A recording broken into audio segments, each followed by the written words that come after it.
வணக்கம், நான் உங்கள் மீனா பேசுகிறேன். இன்றைக்கி எல்லாருக்கும் பிடிச்சமான ரசமலாய் செய்ய போகிறோம். அதுக்கு தேவையான பொருட்களை பார்க்கலாம் வாங்க. இப்போ நம்ம 2 லிட்டர் எடுத்து வச்சுருக்கோம். அதாவது ரசகுல்லாவுக்கு 1 லிட்டரும் ரசமலாய்க்கு 1 லிட்டரும் எடுத்து வச்சுருக்கோம். மொத்தமாக 2 லிட்டர் எடுத்து வச்சுருக்கோம். இப்போ பாதாம் நட்ஸ் நம்ம எது வேணால் போட்டுக்கலாம். நாங்கள் இப்போ பாதாம் எடுத்து வச்சுருக்கோம், பிஸ்தா எடுத்து வச்சுருக்கோம், முந்திரி எடுத்து வச்சுருக்கோம். அப்புறம் வாசனைக்கு ஏலக்காய் எடுத்து வச்சுருக்கோம். அப்புறம் சர்க்கரை ரசமலாய்க்கு 1 கப் எடுத்து வச்சுருக்கோம், ரசகுல்லாவுக்கு 1.5 கப் சர்க்கரை எடுத்து வச்சுருக்கோம், வினிகர் எடுத்து வச்சுருக்கோம், அப்புறம் எல்லோ கலர் எடுத்து வச்சுருக்கோம், சேஃப்ரான் அதாவது குங்குமப்பூ எடுத்து வச்சுருக்கோம். இப்போ வாங்க பார்க்கலாம்.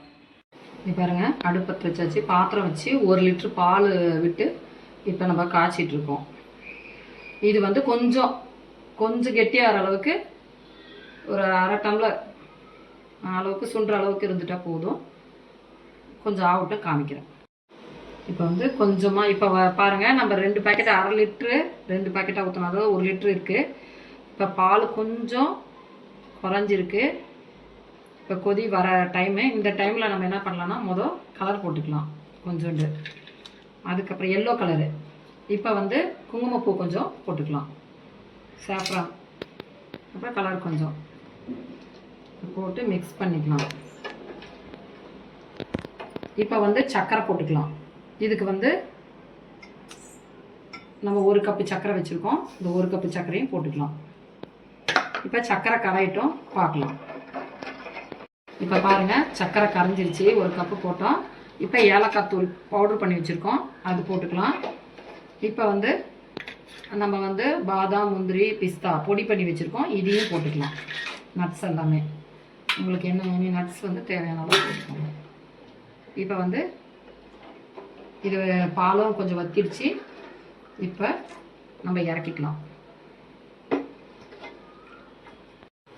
இப்போ பாருங்கள், அடுத்தது நம்ம ரசகுல்லா செய்கிறதுக்கு 2 அரை லிட்ரு ஊற்றிருக்கோம். அதாவது 1 லிட்ரு ஊற்றிருக்கோம்.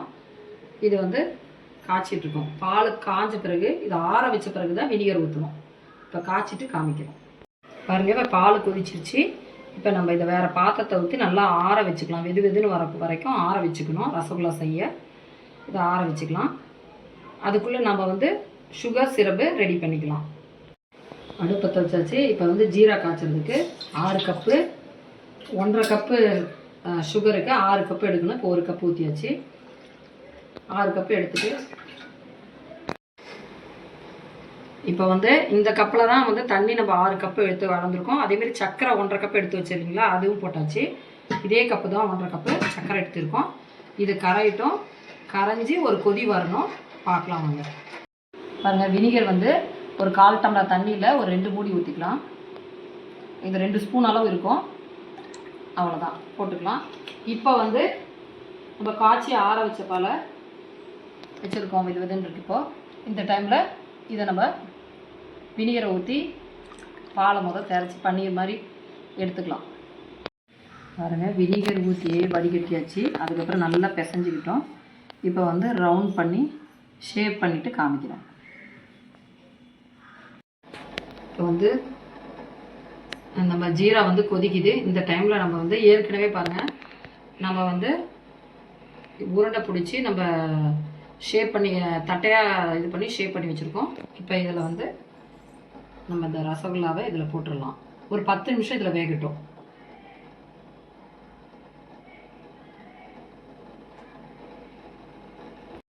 பாருங்கள், ரசகுல்லா நம்ம ஒரு 10 நிமிஷம் இதை போட்டு டபுள் ஆகிடுச்சு. இது இப்போ இது ஆறுனதும் இதை நம்ம புளிஞ்சிட்டு ரபடியில் போட்டுட்டு காமிக்கிறேன்.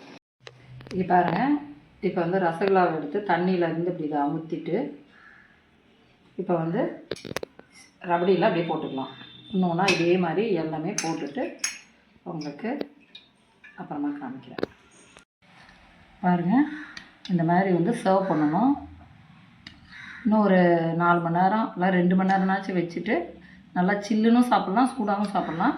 இந்த மாதிரி இதில் போட்டு ரபடி போட்டு சர்வ் பண்ணுங்கள். இதே மாதிரி நீங்களும் செஞ்சு பார்த்துட்டு எப்படி வந்ததுன்னு எங்கள் கமெண்ட்டில் சொல்லுங்கள். அதுக்கு முன்னாடி வீடியோக்கு லைக் பண்ணுங்கள், ஷேர் பண்ணுங்கள், கமெண்ட் பண்ணுங்கள், மெயினாக சப்ஸ்கிரைப் பண்ணுங்கள். Okay, thank you.